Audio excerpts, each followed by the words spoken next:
Hello everyone, and welcome to another Top 5 Records video.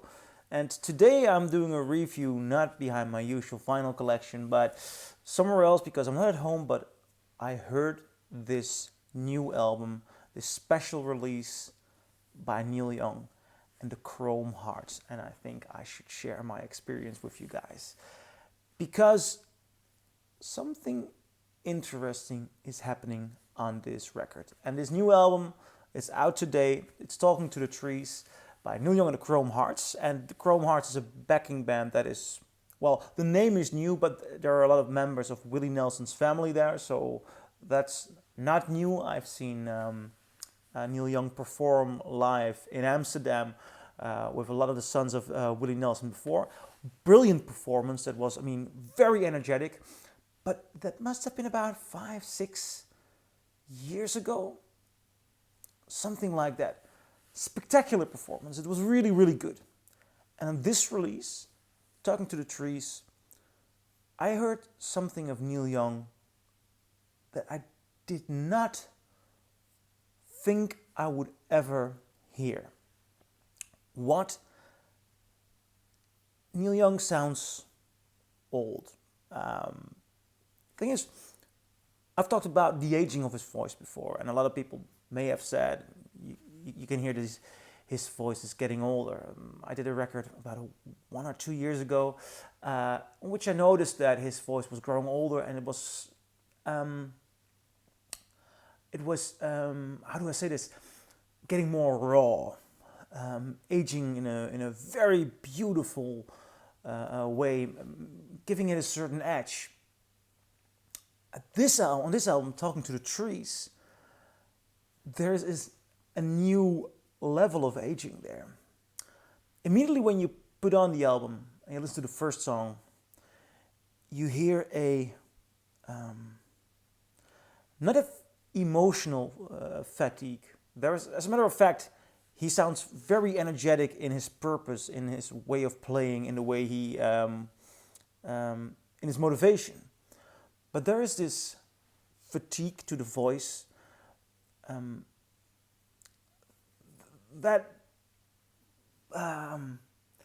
it's not the 60s aging, it's not the 70s aging, it's somewhere in mid-80s aging, which I recognize it from my grandparents in the final stages of their life.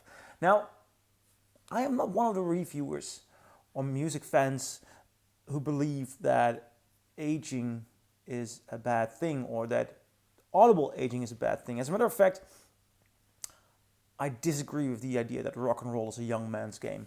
Not any musical genre is a young man's game. And there have been so many artists who have proven the point. Bowie's last album may have been his best. Even Leonard Cohen's last album may have been his best. Johnny Cash may have been his best on the American recordings. A good capturing of that aging is incredible. Now, the production of Talking to the Trees is not per se complementary to Neil Young's new voice. There's a lot of reverb there. As a matter of fact, the entirety of this album has a almost garage punk-like sound to it. Sometimes even, although it's obviously rooted in folk and roots in Americana, sometimes it's folk punk, it can be very rough at this age.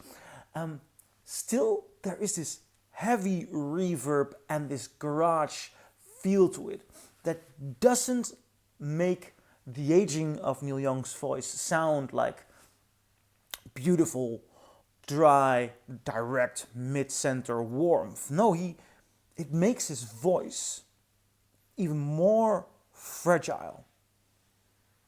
Is that a good thing or a bad thing? Well, in the beginning I thought, he's aging and he's not using it in a way to complement his music. That was my initial thought on the first song. And on the second song I thought, it's ballsy. It is ballsy. This man is not hiding his aging. He's not amplifying it like Johnny Cash did and making it into this glorious poetic quality. No, he is just the same Neil Young he was 50 years ago in attitude, in writing, and there are some very fierce writings in there. I mean, one of the songs even has this line, if you feel like a fascist, buy a Tesla. These kind of things. He's very fiercely, he's very strong. He also has a lot of love to give. The last song on here is a beautiful, beautiful, thankful song. I believe the title is also Thankful. So, in a certain way, and that's what I find intriguing, in the entirety of this album, you can hear an artist who doesn't seem to change the shape or way he makes music, depending on his age. He is just the same man who is not hiding anything, who is not pretending to be anything, who makes songs very pure, very direct, who is focused on the emotion, and in a completely unique way, almost without reinventing oneself, but by staying true to a energetic, a poetic, a fierceful, and also loving nature, and without giving any damn about the changes in his voice. He reinvents himself, or this time reinvent himself. I find it very hard to say something smart about that, because Neil Young's focus doesn't seem to be lying in that element of aging. His focus still, and that's so gorgeous on this record. It's a really, really good record, but it's also so unique because it's so pure. It's so direct. It's got some great songs on there. The other musicians, the band playing, they're in great shape. Neil Young produces together with Lou Adler, one of the great producers, and they just took a major risk with that reverby, punkier sound. And I'm basically really, really astonished. This is a really good album. This is a very ballsy album. And I'm very curious what Neil Young will bring more to the table. So I'm curious, do you agree? Do you disagree? Leave a comment below, and I'll see you in my next video. Bye.